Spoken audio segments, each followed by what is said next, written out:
안녕하세요. H채널의 한창훈입니다. 반갑습니다. 2019년 3월 4일 비트코인 및 암호화폐 차트와 뉴스 시간을 시작하도록 하겠습니다.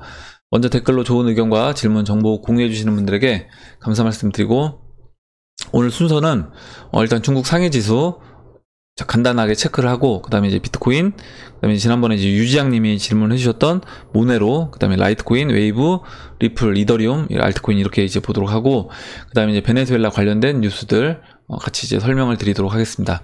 그럼 이제 바로 시작을 해보도록 할게요. 일단 상해지수고, 상해지수 오늘도 상승을 했습니다. 상승을 했고, 윗꼬리를 달고 마감을 했어요. 마감을 했는데, 보시면, 2015년 이 5월, 6월 이 고점, 그리고 18년 2월 달의 고점 라인을 잇는 이 추세 라인을 그려보면 정확하게 오늘 이제 윗꼬리를 달고 빠지면서 이 저항에 맞아서 맞고 떨어졌다 라고 보시면 됩니다. 그리고 이제 이때 작년 18년 6월 달에 만들어졌던 갭은 메꿨어요. 어찌됐든 메꾸고 지금 상승하면서도 약간의 이제 갭이 발생된 상황입니다. 잠시만요. 예. 보시면 이 상황에서 여기서 이제 이 추세 라인, 일단 이 지금 제가 초록색으로 체크해드리는 이 추세 라인을 넘어가는 거가 먼저 중요하다. 넘어가지 못한다라고 하면 상해지수는 여기서 이제 맞고 재차 떨어질 확률이 높은 거고요. 여기를 이제 넘어간다라고 하면 그 다음 저항은 어디를 봐야 되는가. 그리고 만약에 어디를 넘어가게 되면 일단 상해지수가 진짜 이제 상승으로 갈 수 있는지 그 부분을 체크를 해보도록 하겠습니다. 보시면 잠시만요. 예. 지금 2008년도, 2007년도 상해지수가 6000포인트를 이제 찍을 때, 그때 이제 그림을 한번 같이 이렇게 비교해서 보시면 도움이 될 것 같은데, 이때 이렇게 큰 상승을 하고 나서 2008년도 서브프라임과 함께 중국 상해지수 이렇게 빠졌습니다. 2000포인트 거의 밑에까지 빠졌죠. 거의 3분의 1토막 이상 난 상황이었습니다. 그리고 이제 재차 반등을 하고 이렇게 지금 보시면 이 추세 라인에 맞고 떨어졌는데, 일단 제가 이 첫 번째 고점, 그리고 또 두 번째 이 고점에 연결해서 추세 라인을 그려봤어요. 그러면 이 추세 라인을 돌파하고도 재차 이렇게 하락이 나왔습니다. 그리고 보시면 이때 이 고점 라인을 맞고도 떨어진 이후에 다시 한번 또 추세 라인을 돌파하고 떨어졌어요.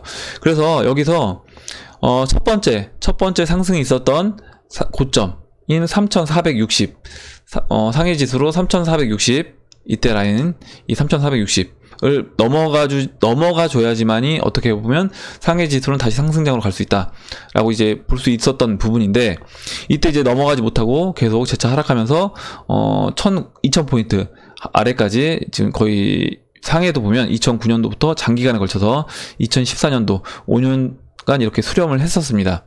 그러면 지금도 이제 마찬가지로 보시면 될 거예요. 지금도 뭐냐?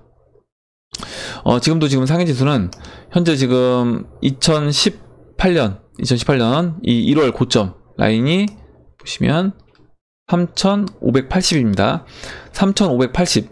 이 3580 라인을 넘어가지 못한다라고 하면 상해지수는 지금 제가 체크해드린 이 추세 라인을 넘어간다라고 하더라도 재차 하락할 수 있는, 다시 맞기 전에 이 3580을 닿기 전에 먼저 또 추가적으로 빠질 수 있다라고 이제 보시면 될 것 같고, 여기서 중요한 건 그럼 뭐냐, 이제 이 주가라는 거는, 주가지수, 특히 이제 종합주가지수는 기업들의 실적입니다. 실적이 이제 반영된 것이고, 그 실적이 일단은 2018년도 4분기 실적은 좋지 않았어요. 좋지 않았고, 1분기 실적이 아직 이제 발표가 난 상황이 아니기 때문에 지금 기업들이 먼저 어떤 단기적인 그런 유동성으로 인해서 이렇게 상승할 수 있는 겁니다. 이 종합주가지수가 상승할 수 있는데, 만약에 이제 1분기 실적이 안 좋게 나온다라고 하면 그때는 단기적인 이런 상승은 재차 꺾일 것이다. 왜냐면 실적이 안 좋게 나왔기 때문에 다시 이제 2분기 실적으로 넘길 겁니다. 그러면 1분기 실적을 보고 또 판단하겠다, 이런 식으로 이제 넘길 거예요. 그러면서 어떻게 보면 약간 박스 형태로 이렇게 움직일 수 있다. 이때 2009년도 그리고 2010년도에 이렇게 진짜 지지부진한 모습을 보였던 것처럼 2019년도 한 해를 3500에서 이 2700 이 안에서 지지부진한 모습을 보여줄 수 있다, 이런 식으로요. 지금 이때 이런 모습을 보여줬던 것처럼 만약에 돌파가 된다고 하더라도, 뭐 돌파하지 못하고 떨어질 수도 있는 거고요. 돌파가 된다고 하더라도 돌파된 이후에 이렇게 3500 맞기 전에 이와 같이 고점을 낮추면서 이렇게 떨어질 수 있다. 다시 박스에서 또 반등해주고요. 이런 식으로 이제 흘러갈 수 있다는 겁니다. 그러면 언제까지 이 박스 형태의 움직임을 보일 것이냐?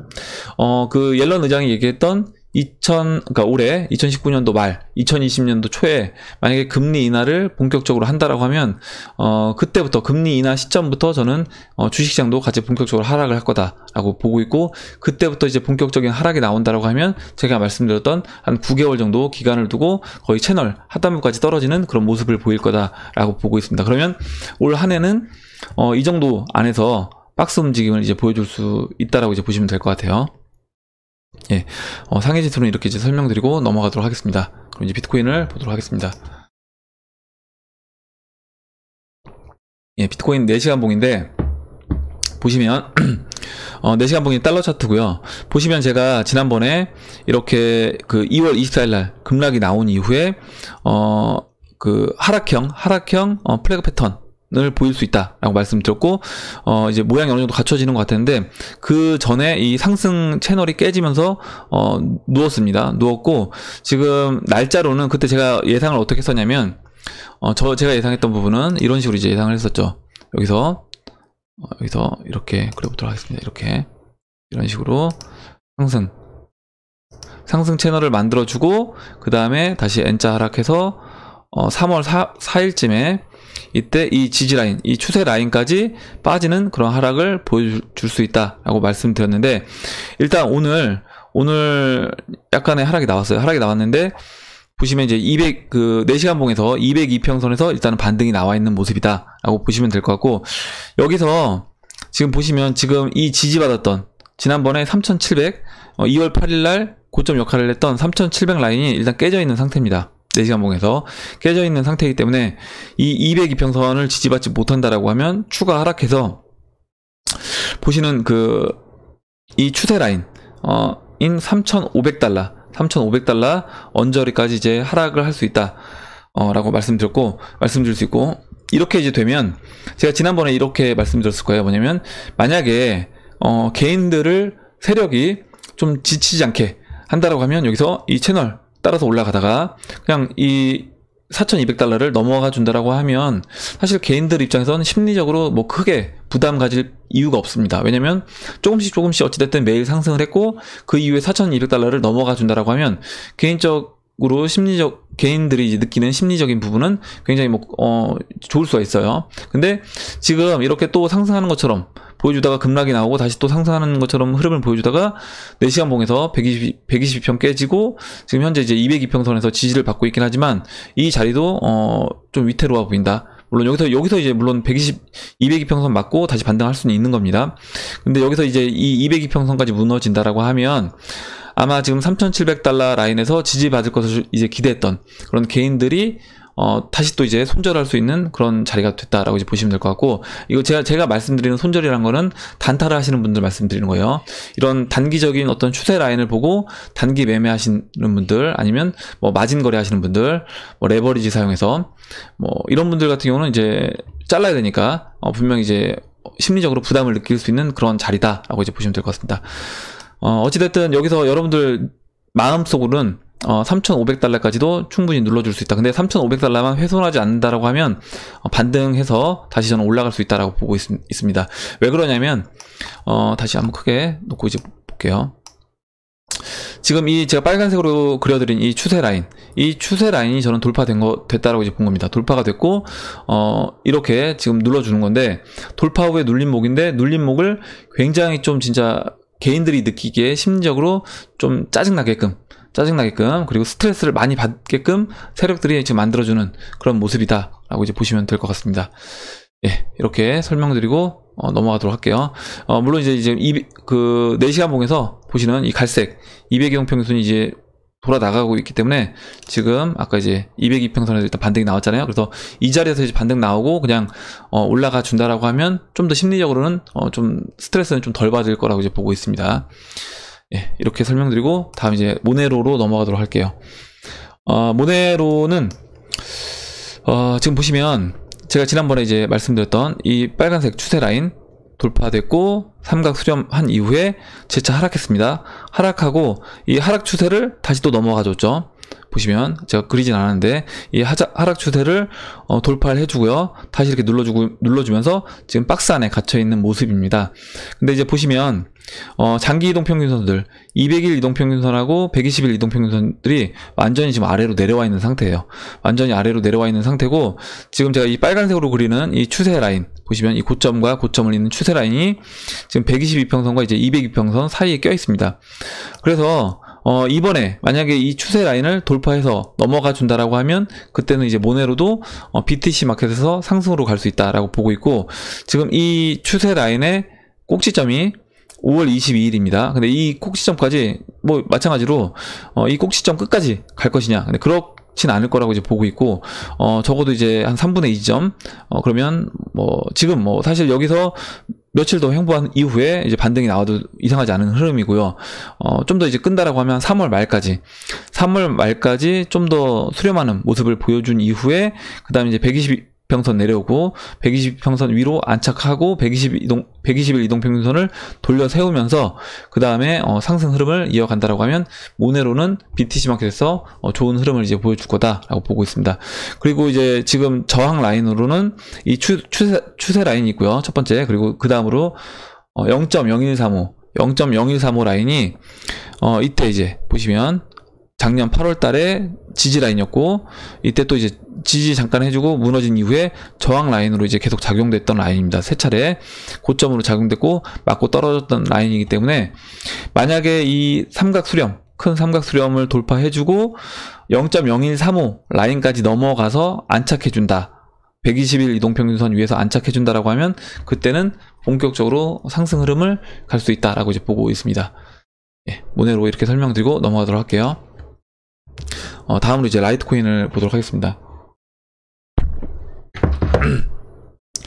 예, 라이트코인을 이제 보면, 라이트코인은 그래도 이제 견조한 흐름을 보이고 있어요. 지금 보시면 이렇게 하락 추세를 돌파한 이후에 하락 쇠기형 패턴을 만들어주고, 보시는 것처럼 하락 쇠기형 패턴을 넘어가서 눌러준 이후에 그 다음에 작년 9월달 고점이었던 0.01이죠. 0.0098이니까 0.01 정도 라인을 맞고 떨어진 이후에 이렇게 눌러주고 그 다음에 15일 이동평균선 따라서 올라온 후에 그 다음에 이제 거래량 실리면서 돌파를 했습니다.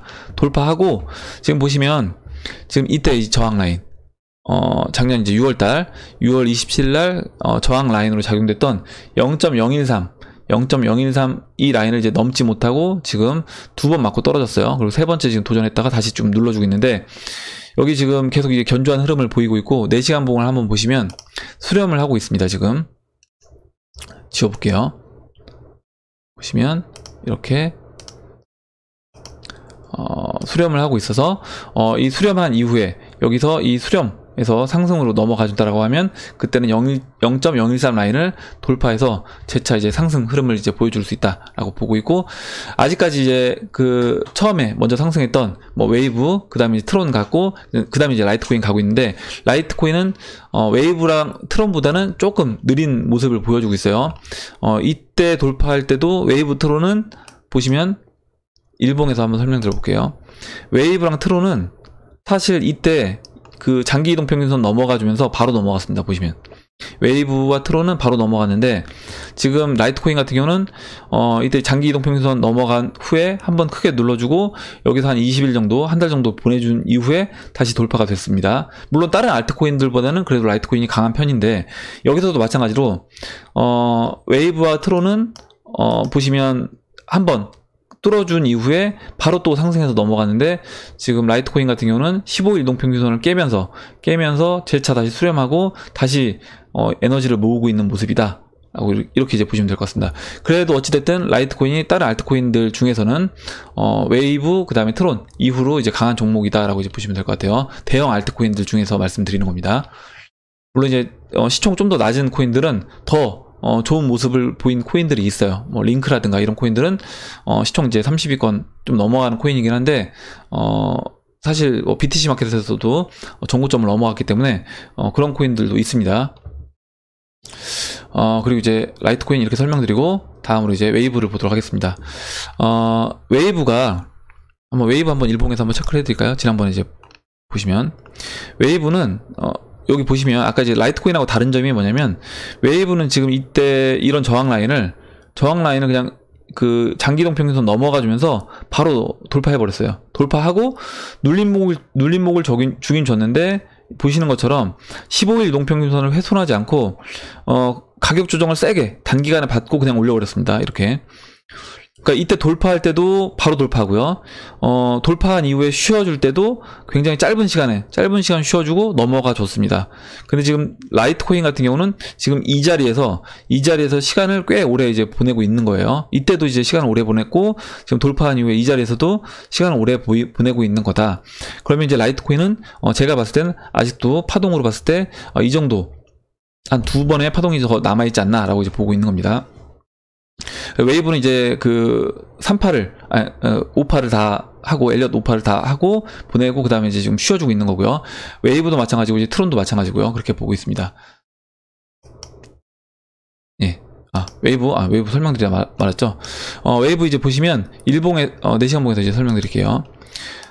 지금 웨이브 보시면 이렇게 이 고점과 고점을 잇는 라인을 그려봤을 때 삼각 수렴을 하고 있는데 삼각 수렴의 끝자락까지 가고 그 다음에 누우면서 돌파가 됐습니다. 누우면서 돌파가 됐는데 신기하게도 보면 그 0.069 지금도 이제 그 0.000 69,000 사토시를 어찌됐든 지켜주려고 애쓰는 모습을 계속 보여주고 있어요. 보시면 이때는 진짜 69,000 사토시 찍기만 하면 올라갔었는데 지금은 약간씩 훼손하는 모습이 보이긴 합니다. 지금 보시면 아래 꼬리 달고 이제 올라오기도 하고요. 4시간 봉에서 69,000 사토시 밑에서 끝나는 경우도 종종 보입니다. 근데 어찌됐든 간에 69,000 사토시에서 오래 머물진 않는다. 4시간 봉에서 보면 잠깐 머물렀다가 다시 또 반등해서 아래 꼬리 달고 이제 올라오는 그런 모습을 보이고 있습니다. 그래서 이 69,000 사토시에서 지지를 계속 해주면서요.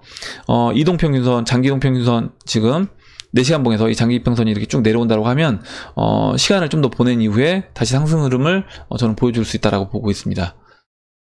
다음으로 이제 리플 설명드리도록 할게요.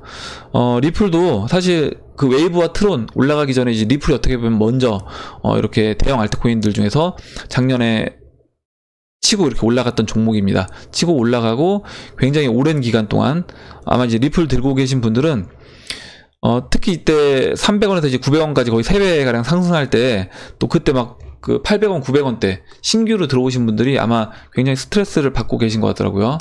갑자기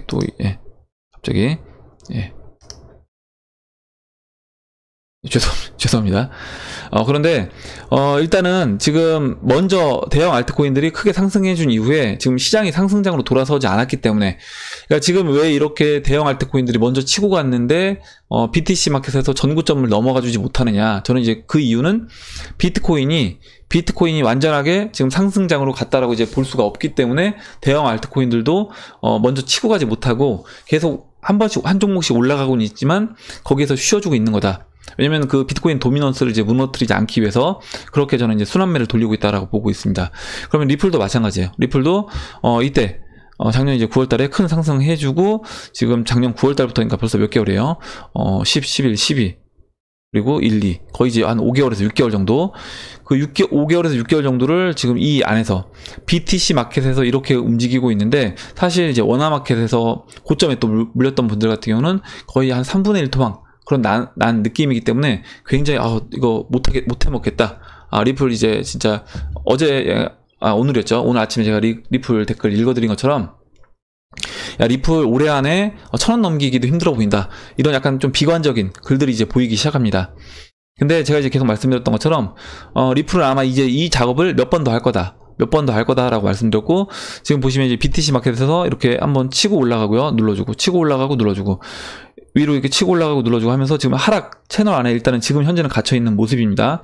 일단 이 하락 채널을 먼저 돌파해주는 모습이 중요하고 일봉에서 지금 보시면 이제 200일 이동평균선이 이렇게 돌아 나오고 있어요. 그래서 지금 일단 이 저점을 높인 상태에서 이 200일 이동평균선을 훼손하지 않는지 한번 체크를 해볼 필요가 있고 200일 이동평균선에서 지지받고 반등해준다라고 하면 이 하락 채널을 이번에 이제 돌파할 수 있지 않을까라고 기대를 해봅니다. 그래서 이번에 이제 하락 채널을 해준 이후에 그 이후에도 마찬가지로 여기서 추가적으로 몇 번의 더 펌핑과 눌러주는 작업을 저는 추가적으로 더 해줄 거다. 그리고 이제 지난번에 이제 말씀드렸던 것처럼 그 약간 찌라시성 기사랑 맞물려서 제가 그 달러 차트에서 설명드렸던 부분이잖아요. 그럼 그 기간 적어도 이제 한 5월까지는 그런 모습을 반복적으로 이제 보여줄 겁니다. 리플 투자하고 있는 개인들이 굉장히 좀 지치게 그런 모습을 이제 보여준 이후에 본격적으로 이제 턴을 한다라고 하면 그때부터 리플은 올라갈 수 있다라고 이제 보고 있고, 그 장기 상승 채널에서 보여드렸던 모습대로 진행된다라고 했을 때 5월, 6월쯤부터 이제 본격적인 상승 흐름이 나올 수 있다라고 이제 보고 있습니다. 그래서 이제 뭐 그렇게 되려면 일단은 이 200일 이동평균선 맞고 어떤 움직임을 보여주는지, 이 하락 채널을 돌파하는지 그 모습을 이제 한번 지켜보면 될 것 같습니다. 마지막으로 이제 차트는 이제 이더리움을 보도록 할게요. 예. 이더리움도 이제 BTC 마켓에서 일단 박스권에 갇힌 모습이긴 한데, 제가 이제 지난번에 다른 이제 알트코인들과 같은 모습을 한번 생각을 해보자. 제가 자꾸 이제 2016년도의 모습과 비교해서 이제 자꾸 그거에 제가 약간 어떻게 보면 꽂혀가지고 이런 패턴대로 간다라고 해서 이더리움이 여기서 박스권 움직임을 보여준 이후에 재차 하락할 거다, 이렇게 이제 제가 말씀을 드렸었는데, 다른 알트코인들과 같은 모습으로 진행된다라고 이제 본다라고 하면 이렇게 하락세경 패턴에서 넘어가준 이후에요. 넘어가준 이후에 다시 한번 상승을 하고, 그 다음에 이제 올해 초 고점 또는 뭐 작년 고점였던 라인에서 저항을 맞고 지금 눌러주고 있는 모습이다. 그럼 여기서 만약에 이제 이더리움이 이 200일 이동평균선 지금 위에 안착해 있는 모습입니다. 그래서 여기서 이제 200일 이동평균선만 훼손하지 않는다라고 하면 여기서 좀 더 눌러주면서 박스 안에 갇혀 있는 모습을 좀 더 보여주고, 그 다음에 이제 상승해서 0.042 라인을 넘어가 준다라고 하면 그때는 본격적으로 이더리움도 BTC 마켓에서 상승하는 이제 모습을 보여줄 수 있다. 근데 이제 만약에 이더리움이 저는 이제 200일 이동평균선을 깨고 내려간다라고 하면 그때는 조금 흐름이 나빠질 수도 있겠다라고 보고 있습니다. 일단은 보시면 여기서, 그리고 크게 또 삼각수렴을 하고 있어요. 크게 삼각수렴을 하고 있는 이 저점을 높이면서, 그래서 이제 여기에서 추가적으로 이 저점 있는 제가 라인을 그리진 않았는데 한번 그려볼까요?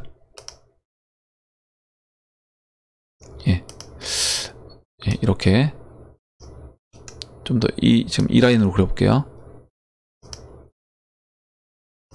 이때 찍었던 저점으로 그려본다라고 하면 지금 제가 이제 새로 그려드린 이 추세 라인을 훼손하지 않고 올라가 준다라고 하면 저점을 높이면서 라이트코인이 이렇게 올라가고 눌러주면서 올라갔던 것처럼 시간을 좀 더 보내고, 그 다음에 이제 이 고점만 0.042 라인만 넘어가 준다라고 하면 이더리움도 라이트코인과 같은 흐름을 이제 보여줄 수 있다. 라이트코인처럼 지금 0.042 라인 이제 거래량 실리면서 이제 돌파가 되겠죠. 돌파한 이후에 다시 쉬어주고 넘어가주는 그런 모습을 보여줄 수 있겠다라고 보고 있습니다. 예, 그러면 일단 차트 설명은 여기까지 하고요. 그럼 이제 기사를 한번 보도록 하겠습니다. 일단 베네수엘라 이제 기사를 좀 보려고 하는데, 제가 최근에 이제 중국 관련된 얘기를 계속 드렸잖아요. 그리고 중국 관련된 이제 중국 경제 관련된 얘기를 계속 드렸습니다. 그러면서 이제 제가 베네수엘라 이야기도 간간히 설명을 드렸는데, 이렇게 이제 보시면 될 것 같아요. 뭐냐면 미국이 지금 그 미국의 타겟은 사실 베네수엘라는 아닙니다. 미국의 최종 목적지는 중국이에요. 중국을 어떻게 보면 밟는 건데, 중국의 양털깎기를 하는 건데, 그 양털깎기를 하는 과정 안에서 중국과 이제 친중 세력들, 친중 국가들이겠죠. 친중 국가들 먼저, 그러니까 팔다리를 자른다 라고 이제 보시면 될 것 같습니다. 그래서 중국이 손을 쓸 수 없게끔 먼저 만들어 놓고, 그 이후에 마지막 최종 목적지인 중국을 전 칠 것이다 이렇게 보고 있습니다. 그래서 그와 관련돼서 베네수엘라가 지금 어떻게 보면 이제 미국이 그런 과정을 만들어가고 있는 거다라고 보고 있고, 베네수엘라가 이제 겪은 과정을 보면 일단 베네수엘라는 그 산유국이잖아요. 산유국입니다. 그리고 이제 석유를 어떻게 보면 먹고 사는 나라인데, 원유값을 2014년도부터 원유값을 계속 내렸습니다. 보시면 원유 차트를 먼저 한번 볼게요. 네. 지금 주봉이고요.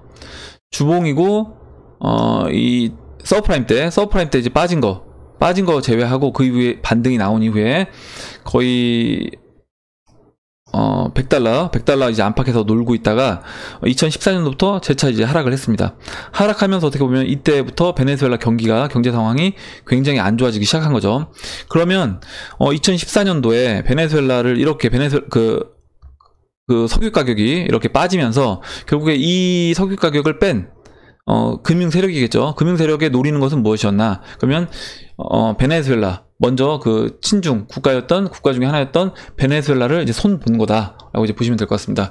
베네수엘라 이렇게 손을 보고 베네수엘라가 이제 석유 가격이 이렇게 올라가지 못하고 뭐 40달러 라인에서 이제 왔다 갔다 하다 보니까 경제 상황이 이제 극도로 안 좋아지기 시작한 거죠. 거기에 덧붙여서 이제 경제 제재까지 가해지면서 먹고 살기가 이제 힘들어졌습니다. 거기에 더해서 이제 그 환율 공격까지 들어간 거죠. 여러 가지로 이제 몰아붙였습니다. 극단적인 상황으로 몰아붙이다 보니까 베네수엘라 이제 어떻게 보면 그 중앙은행에서는 잘못된 판단을 해서 돈을 찍어낸 거죠. 볼리바르를 찍어내면서 하이퍼 인플레이션으로 간 겁니다. 그래서 보시면 2017년도, 18년도가 굉장히 안 좋았어요. 그리고 특히 2018년도가 하이퍼 인플레이션이 거의 극에 달했습니다. 극에 달하면서 민심을 완전 잃은 상황이고요. 그 민심을 잃은 상황에서 어떻게 보면 선거를 했는데 선거에서 다시 이제 마두로가 됐습니다.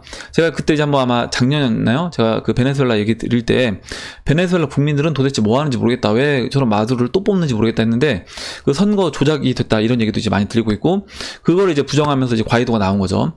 과이도가 대통령으로 인정 못하겠다라고 했고 미국이 이제 노렸던 거는 이런 그림이었을 것 같습니다. 뭐냐면 베네수엘라의 경제 상황을 이렇게 거의 극단적인 상황까지 몰아넣는다라고 하면 당연히 이제 민심이 돌아설 거고 베네수엘라의 그 마두로가 다음 선거에서는 당연히 이제 떨어질 거다라고 봤는데 어떻게 보면 선거 조작을 해서 다시 됐습니다.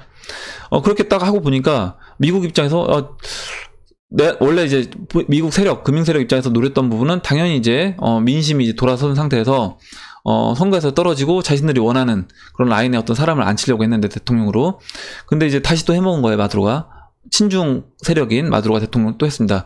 그래서 어떻게 보면 이제 과이도의 힘을 실어서 국회의장이었던 미국에서 이제 공부했던 과이도의 힘을 실어서 과이도가 대통령으로 인정을 해주고 지금 이제까지 이런 상황이 이제 벌어진 거다라고 보고 있고 그 전에 이제 보시면 그 마두로는 뭐 페트로라는 어떤 그 가상화폐, 암호화폐를 이제 만들었는데 인정은 못 받고 있습니다. 인정은 못 받고 있고 과이도는 이제 그에 반해서 비트코인 이제 옹호론자예요. 비트코인 옹호론자이기 때문에 제가 봤을 때는 암호화폐를 투자하는 사람들 입장에서는 마두로보다는 이제 과이도가 되는 게 낫다라고 보고 있습니다. 저는. 그리고 이제 마두로는 인간적으로도 어찌됐든 뭐 국민을 생각하는 그런 대통령이 아니기 때문에 저는 이제 대통령 자격이 없다라고 생각을 하고 있어요. 기사를 그럼 읽어드리면 베네수엘라 과이도 의장이 내가 체포되면 마두로의 마지막 실수다 이렇게 얘기를 했고 지금 그 대법원이 그 과이도한테 출국 금지 조치를 내렸습니다. 근데 과이도가 지금 콜롬비아 및 그 남미 국가들을 순방하면서 거의 이제 대통령처럼 의전도 받고 사열도 했어요. 그렇게 되면서 다시 이제 본국인 베네수엘라로 이제 입국을 준비하고 있습니다. 근데 이 상황에서 뭐라고 얘기를 했냐면 만약에 내가 대법원이 내린 어떤 출국 금지 조치를 어겼기 때문에 체포가 된다라고 하면 그것은 이제 마지막으로 마두로의 마지막 실수가 될 것이다라고 얘기를 했습니다.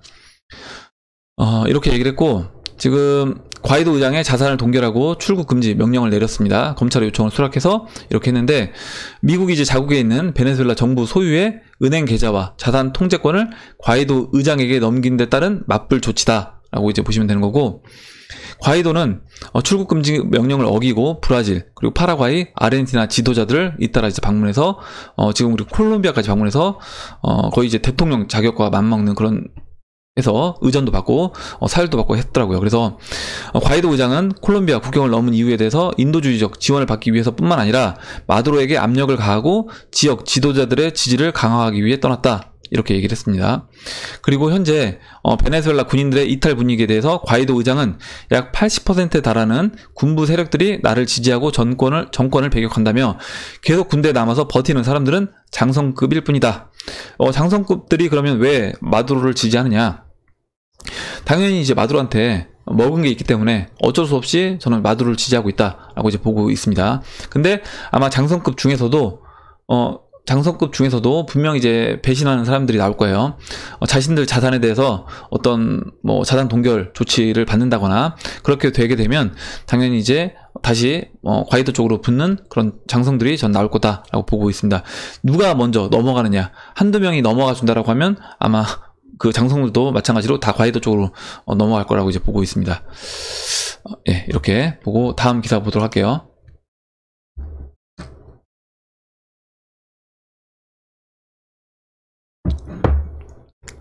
이거는 2월 26일자 기사인데, 미국 이제 모든 옵션, 그리고 브라질은 이제 군사 개입은 좀 회피해라.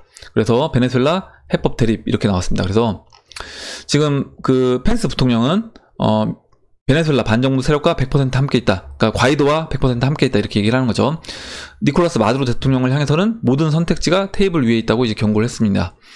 여기에 덧붙여서 이제 도널드 트럼프 대통령이 나에게 베네수엘라 국민들에게 간명한 메시지를 전하라고 했고, 미국은 베네수엘라 국민들과 100% 함께 있다. 이곳에 모인 모든 국가들과 함께 우리는 민주주의와 자유가 회복될 때까지 당신들과 함께 하겠다 라고 말했고, 리마 그룹이란 남미 국가들과 캐나다 등 14개국이 마두로 대통령에게 압박을 가하려고 만든 회의체입니다. 그래서 여기 이제 보시면 이런 내용이 나와요. 마두로 대통령에게 협력한 베네수엘라 주지사 4명에게 경제 제재를 부과했다. 콜롬비아 접경 지역 4개 주지사들로 이들의 미국 내 모든 거래는 금지가 됐다라고 얘기를 했습니다. 그래서 보시면 한번 생각을 해보시면 지금 이런 식으로 분명히 그 베네수엘라에서 돈이 있던 기득권 세력들이 있습니다. 주지사니까 당연히 어느 정도 기득권 세력에 들어가겠죠. 이런 사람들의 어떤 자산을 지금 동결시키고 있습니다. 미국 내에 있는, 왜냐면 이런 사람, 돈 있는 사람들은 뭐 미국, 뭐 캐나다 이런데, 중국도 마찬가지로 이렇게 다른 나라에 그 돈 있는 사람들이 자기들 자산을 갖고 있습니다. 부동산이라든가. 그럼 이런 것들을 다 이제 동결을 시킨다는 거예요. 그리고 돈을 찾을 수도 없게끔 만든다는 겁니다. 지난번에 베네수엘라 이제 금 찾을 수 없게 했던 것처럼 마두로의 그 금을 미국이 이제 개입해서 영국에 그 금 주지 말아라 이렇게 얘기했던 것처럼, 마찬가지로 지금 베네수엘라 주지사들도 해외 계좌라든가 해외 부동산들 다 이렇게 금지될 수 있는 겁니다.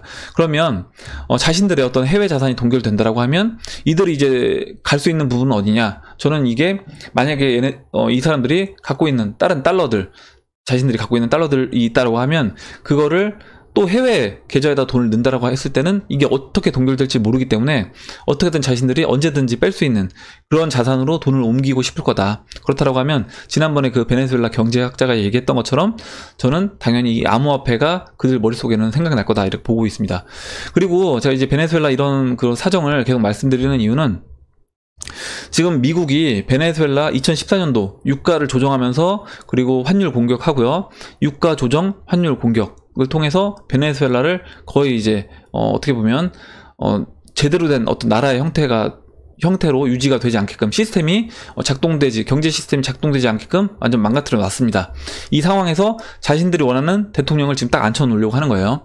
그러니까 이제 그 베네수엘라의 이제 마두로 대통령은 반발을 하는 거고요. 근데 저는 이게 그 시진핑도 똑같은 연장선상에 있다라고 이제 보고 있습니다. 뭐냐면 시진핑도 만약에 이제 미국의 그런 요구 조건을 들어주지 않는다라고 하고 버틴다라고 했을 때 자기네 정권을 계속 유지하기 위해서 마두로처럼 그렇게 했을 때 과연 시진핑이 버틸 수 있을 것인가? 만약에 그 환율 7위안 넘어가면서 우리나라 이제 뭐 900원대 옛날에 1달러당 900원에서 막 2000원까지 IMF 겪으면서 넘어갔던 것처럼 진짜 7위안에서 14위안까지 넘어간다라고 하면 중국이 아무리 뭐 위안화 가치가 떨어져서 수출이 잘 된다고 하더라도 그 경제적으로 받는, 왜냐면 그 외국인 투자자들의 자금이 빠져나가는 속도가 훨씬 더 빠를 것이기 때문에 아마 중국 경제 상황은 초토화될 거다라고 보고 있습니다. 지금 이제 베네수엘라처럼요. 거기에 더불어서 만약에 이제 여러 가지 조건으로 인해서 지금 이제 미중 무역 전쟁으로 관세 매기고 하는 것처럼 이런 조건들을 마치 지금은 뭐 무역전쟁이 원만하게 또 3월달에 해결될 것처럼 얘기를 하지만 트럼프의 성격을 보시면 언제든지 마음을 바꿀 수 있는 그런 사람입니다. 그래서 3월 1일 됐을 때 또 연장을 해서 불확실성만 늘린 이후에 오히려 마지막까지 중국을 숨통을 쪼일 수 있는 그런 식으로 저는 갈 수도 있다라고 보고 있어요. 그래서 될 듯 하면서 마지막에 야 안 해, 관세 그대로 매길게 이렇게 하게 되면 오히려 이제 더 충격은 중국한테 크게 갈 수 있다라고 보고 있습니다. 그래서 지금 베네수엘라가 겪고 있는 그런 순서대로 저는 중국, 그리고 뭐 중국 가기 전에 그 전에 이제 친중 국가들, 뭐 이란이라든가 다른 친중 국가들도 먼저 저는 손을 볼 거다라고 보고 있습니다. 예, 오늘 영상은 여기까지 하고요. 그럼 2019년도 3월 4일 비트코인 및 암호화폐 차트와 뉴스 시간을 마치도록 하겠습니다. 여러분들 오늘 나온 얘기들 중에 여러분들이 뭐 궁금하신 거, 그리고 의견, 그리고 같이 이야기해보고 싶은 정보가 있으시면 그 정보를 공유해 주시면 그 부분에 대해서 같이 이야기를 해보는 시간을 가져보도록 하겠습니다. 영상이 도움이 되셨다면 좋아요, 구독 버튼, 그리고 알림 버튼을 눌러주시고요. 여러분 댓글 남겨주신 분들한테 다시 한번 감사 말씀 드리겠습니다. 감사합니다.